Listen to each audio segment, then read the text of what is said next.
পুজোর সময় দক্ষিণ কলকাতার সুরুচির সঙ্গে অনেকেই যেতে পছন্দ করতেন। সেখানে একটা বিশেষ কমিটি ছিল যে অরূপ স্বরূপের পুজো বলেও এই সুরুচির সঙ্গের পুজোকে বলা হতো। এবার নিজেদের ক্লাবেই বহিরাগত বিশ্বাস ব্রাদার্স সুরুচির সংঘ থেকে ছেটে ফেলা হলো অরূপ স্বরূপ বিশ্বাসকে নতুন কমিটিতে সম্পাদক পদে বিজেপি বিধায়ক সৌরভ শিকদার। সঙ্গে রয়েছেন প্রতিনিধি সায়ন্ত। তাদের বিরুদ্ধে সত্যি একাধিক অভিযোগ ছিল অরূপ এবং স্বরূপ বিশ্বাসের বিরুদ্ধে, এবং জমি দখলের মতন বড় অভিযোগ ছিল। কিন্তু এই যে নতুন কমিটি তৈরি হলো, সেই নতুন কমিটিতে কার কার স্থান হলো, এবং তার পাশাপাশি অনেকেই তো অরূপ স্বরূপ ঘনিষ্ঠ ছিলেন, তাদের বিরুদ্ধে কোনো ব্যবস্থা নেওয়া হলো?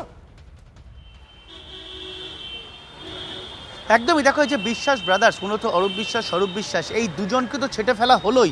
একই সঙ্গে কমিটিতে এই বিশ্বাস ব্রাদার্স ঘনিষ্ঠ কাউকে রাখা হয়নি, এবং কমিটি যে রেজলিউশন পাশ করা হয়েছে 2026-27 সেখানে স্থান পেয়েছেন দমদম উত্তরের বিধায়ক সৌরভ শিকদার, একই সঙ্গে বিজেপির দক্ষিণ জেলা প্রেসিডেন্ট অনুপম ভট্টাচার্য সহ একাধিক বিভিন্ন স্তরের বিভিন্ন বিশিষ্টরা।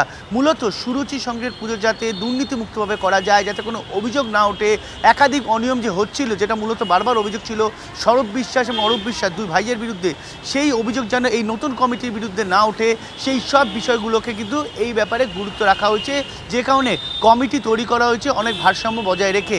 এবং যেটা দেখা যাচ্ছে যে কমিটিতে শুধুমাত্র যে তার এই বিশ্বাস ব্রাদার্সের ছেটে ফেলা হয়েছে তা কিন্তু নয়, তাদের কিন্তু যে কোনো আগের যে পুজোর যে কমিটি তৈরি করা যায়, ক্লাবের কমিটি যে তৈরি করা যায়, সেটা ছাড়াও অন্যান্য যে বিভিন্ন বিষয় যুক্ত ছিল স্বরূপ বিশ্বাস, সেখান থেকেও স্বরূপ বিশ্বাসের নাম ছেটে ফেলা হয়েছে। অর্থাৎ বিশ্বাস ব্রাদার্সের সঙ্গে সুরজির সঙ্গতে আর কোনো নাম রাখতে চায় না। নাম স্বরূপ বিশ্বাস যেহেতু ইতিমধ্যে গ্রেপ্তার রয়েছে, তার বিরুদ্ধে একাধিক কয়েকটা মাস বাকি সুরুচির সংঘের পুজো নিয়ে এই মুহূর্তে এই নতুন কমিটি কোনো সিদ্ধান্ত নিয়েছে? কারণ যেখানে পুজো হতো সেই জমি নিয়েও একটা কোথাও সমস্যা ছিল, ক্লাবের জমি নিয়েও সমস্যা ছিল। তো পুজো হলে কোথায় হবে এবং এইবারে পুজো কি হচ্ছে সেই সংক্রান্ত কোনো আপডেট? তুমি আমাদের সঙ্গে থাকো। সৌরভ শিকদার এই মুহূর্তে আমাদের সঙ্গে রয়েছেন, যিনি এই কমিটির দায়িত্ব পেয়েছেন। অরূপ বিশ্বাস স্বরূপ বিশ্বাস তারা আর এই কমিটিতে নেই। আপনাদের কাছে জানতে চাইবো যে আপনাদের যে নতুন কমিটি তৈরি হলো, সেই কমিটির ভূমিকা কি হবে এবং সামনে যে পুজো আসছে সেই পুজো নিয়ে আপনাদের কি চিন্তা ভাবনা?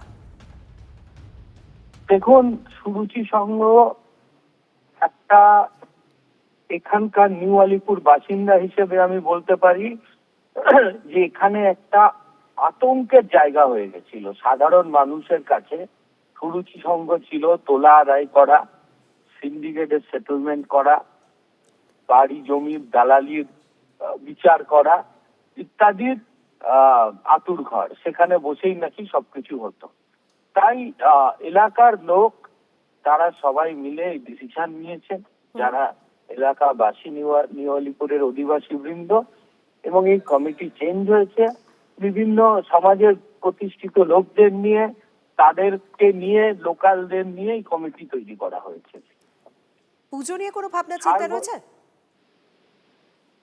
সরি, আরেকবার বলুন। পুজো নিয়ে, সামনে তো পুজো রয়েছে, কারণ সুরুচি সংঘ মানে এই দক্ষিণ কলকাতা বিখ্যাত পুজো, সেক্ষেত্রে কি আমাদের 16 তারিখে খুঁটি পুজো হবে, এবং তারপরে যেভাবে রথের দিন যেভাবে আমাদের পুজো হয় সেভাবে পুজো হবে।